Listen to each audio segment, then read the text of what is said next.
You are watching Rappler's special coverage of the impeachment trial of Vice President Sara Duterte. I am Jairo Boliedo, Rappler reporter assigned to cover the defense team of Vice President Sara Duterte. Together with me is Attorney Justin Nicole Goulart, the deputy spokesperson of the defense team of the Vice President. Welcome to Rappler, Attorney. Hello, good afternoon, and good afternoon to your viewers as well. Attorney, first question. Yesterday, on July 20, the impeachment court ruled on the subpoena or issuing a subpoena, or subpoenas rather, para po doon sa financial records ni Vice President Sara Duterte. Yesterday, ang sabi po ng defense ay pag-uusapan niyo pa po kung paano maging apela. Ano po ang napag-usapan na po ba ito or ano na po ang magiging recourse ngayon ng defense team, Attorney? Okay. At this point, pinag-aaralan pa rin ng depensa at pinag-uusapan pa rin. I hope you understand that we couldn't give you a clear answer as of the moment kasi nakita nyo naman kahapon medyo complex yung points of law, points of facts na related sa ruling ng impeachment court. But that possibility is really on the table, and whether the defense and the client decides to take it, it's really up to the client as well after the defense team has advised her. Diba? Na-brief na po ba si VP Sara dito, and if yes, ano po ba ang naging reaction niya sa naging ruling? Personally, I'm not aware, so I'll be honest with you. Hindi pa ako aware, but let's see. Eventually naman, we'll inform you whether the client is already briefed of the matter. Attorney, doon sa naging ruling, as you said, very complex ang naging ruling ng impeachment court. Although naging sweeping victory ito for the prosecution, we could say there are small wins for the defense team, particularly dahil hindi naman lahat ng financial records ay pinayagang mabuksan. For example, the JTC company, the Pekimong Philippines, financial records related to them, as well as the reminders, yung mga caveats na nilagay ng impeachment court. Matuturing niyo po ba yun na small wins, or ano po ba ang paningin doon ng defense team, yung mga little safeguards, caveats na nilagay ng impeachment court? Well, first of all, it's really the preference of the defense team na hindi sana na-issue yung subpoena based on po the legal and factual arguments na niraise namin na nakita naman ng publiko during the oral arguments, and that was written in our memorandum. So I don't think, I'll be honest, we can't consider it, silver linings. But nevertheless, that being said, again, we respect the decision of the impeachment court without prejudice, of course, to any remedy that the defense team may take, if any. But to clarify to our viewers and to the Filipino people, subpoena ay pinapakuha pa lang. Nire-request pa lang yung access to the documents, pero hindi pa po sila ipepresenta as ebidensya. Tama po ba, Attorney? Yes, tama po. Sa korte po, tinatawag po ang subpoena sa isa sa mga compulsory process. Ibig sabihin, pinapadala po either if testificandum, testimonya ng tao, at tusis tecum, yung dokumento sa korte. Now, na pinapaproduce siya sa korte does not mean na admissible na siya at does not mean na may probative weight or evidentiary value pa siya. That will be up to the impeachment court to decide if so, and to resolve any issues relating to those matters. Just last question for this issue, Attorney, before we move on to the second part of this interview. Yes.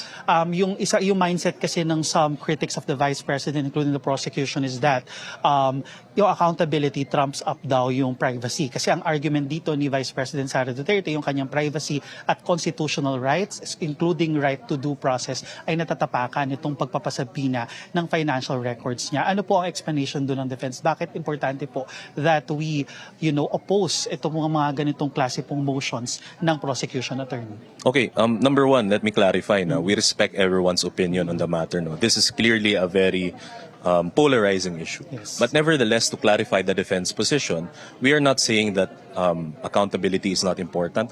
We're just saying that sa kaso na ito, important din po na once you impose accountability, due process ng nasasakdal ay respected. This applies to every Filipino, in fact, diba?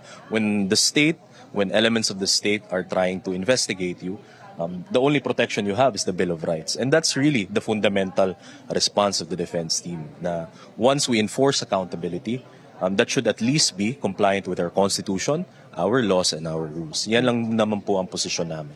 Attorney, let's move on to the second part of our interview for our viewers. Attorney Goulart is now the deputy spokesperson of the defense. He's serving alongside Attorney Michael Powa, the defense spokesperson. So si Attorney Goulart po magiging staple na po siya dito sa impeachment trial, isa sa mga talking heads ng defense team. For my first question, Attorney, kayo po ay 3-time debate champion dun sa ANC Square Offs. How would that, help in your new job as spokesperson. As I understand, this is your first time serving as a spokesperson. So paano po makakatulong yung debate background nyo sa pagkakausap po sa publiko, sa mga miyembro po ng media?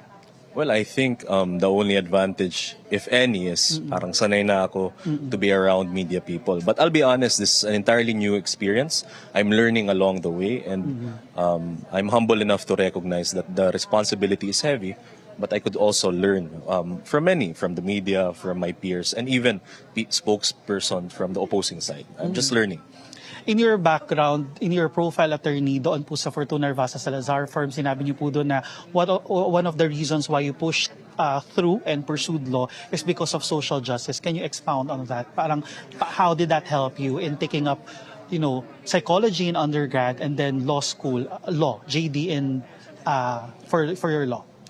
Well, I guess growing up, I've always had an inclination towards the concepts of justice, rights, and in fact, I was a student activist when back in my college days. So that's primarily the reason why I, ventured into law school and had an inkling for law in general.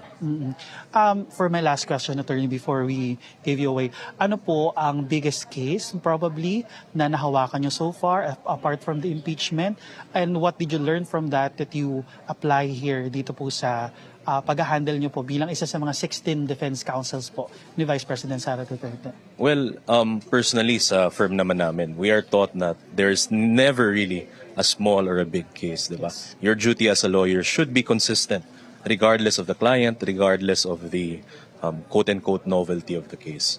But sorry, I can't tell you or tell you anything specific about my clients. I really, premium the confidentiality of the information I receive from my clients. But I've learned a lot. And to be honest, this impeachment is also a big challenge for us, for me specifically. But, we learn along the way. And for my very last question, attorney, to our viewers listening today, how is it hard to be part of, a defense team defending the Vice President? This is the first time that a Vice President is on trial for impeachment cases po. Ano po yung mga challenges? Ano po yung mga hindi nakikita ng publiko, and how was your experience so far?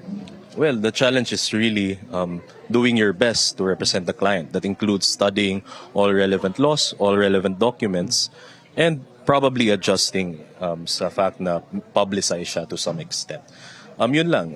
But I think what the public should do is just really listen and understand the proceedings.